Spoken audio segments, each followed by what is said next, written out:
Every AI agent is only as good as the tools it can actually call. So you write a nice C# method, get the weather, look up an order, you annotate it, and it works for one agent in one code base. Then a second team wants that same tool or a Python client. And suddenly you're copy-pasting tool definitions all over again. Model Context Protocol fixes exactly that. And in the Microsoft Agent Framework, the support for it is close to seamless. Let me show you.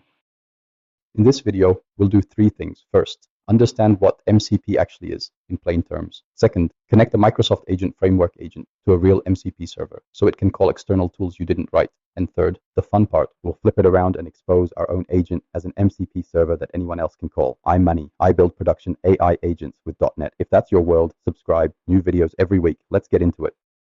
So what is it? MCP is an open protocol built on JSON RPC that standardizes how an application exposes tools and data to an AI client. Here's the key idea. Instead of every vendor inventing its own function calling format, an MCP server advertises a list of tools, each with a name, a description, and a schema for its inputs. And any MCP client in any language can discover those tools and call them the same way. For us .NET developers, the payoff is reuse. Point your agent at the official GitHub server or a file system server or an internal one your platform team runs, and you get a working tool integration without writing the tool at all.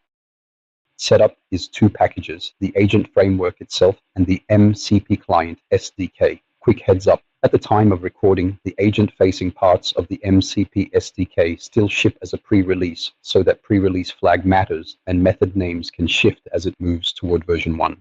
I'll come back to that at the end.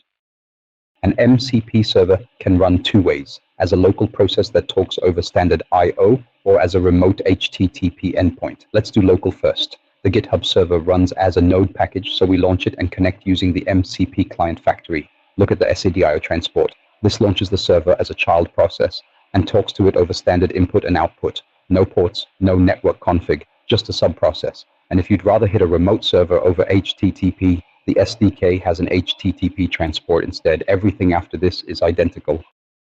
Once we're connected, we just ask the server what it can do. List tools async.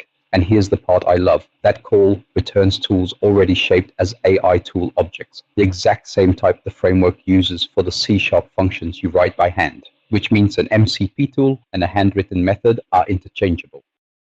So we create the agent and hand it those tools right alongside any local ones. Then we just ask, summarize the last 4 commits to the semantic kernel repo. Now watch what we don't write. The agent decides, turn by turn, whether it needs list commits or get file contents or any of the tools that server exposes. We never hand code that branching. The framework runs the tool call and feeds the result back into the conversation. That's the whole loop. Now the other direction. The same standard that lets your agent consume tools also lets you publish an agent as a tool for someone else. A VS Code Copilot session, another team's agent, an orchestration graph across your org. The recipe is short. Take an agent, wrap it as a function, turn that into an MCP server tool, register it, and run it over standard I/O. That's it. Any MCP client can now discover and call your agent, exactly like any other tool. Quick but important, because MCP makes it so easy to bolt on tools from servers you didn't write. Treat every third-party server like a third-party package with network access and side effects. 4 rules. 1. Only connect to servers from providers you trust. 2. Log what you send to and receive from remote servers. 3. For authenticated servers, pass credentials as per request headers, not baked into a shared client. And 4, default Azure credential is fine for local dev, but in production prefer a specific credential, like managed identity. So here's the takeaway. MCP turns tools my agent can call from a per project, per language chore into a reusable standard capability. An MCP tool and a handwritten C# function both end up as an AI tool, so your agent code barely knows the difference. Start small. Point an agent at one well-known server. GitHub or file system are great first targets before you go build your own.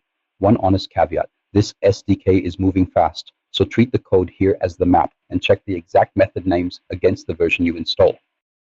If this helped, hit subscribe. I put out one of these every week. And if you want the next step, I've got a video on building your own MCP server from scratch. Everything's linked in the description, and the full written guide is on agentic.net.com. See you in the next one.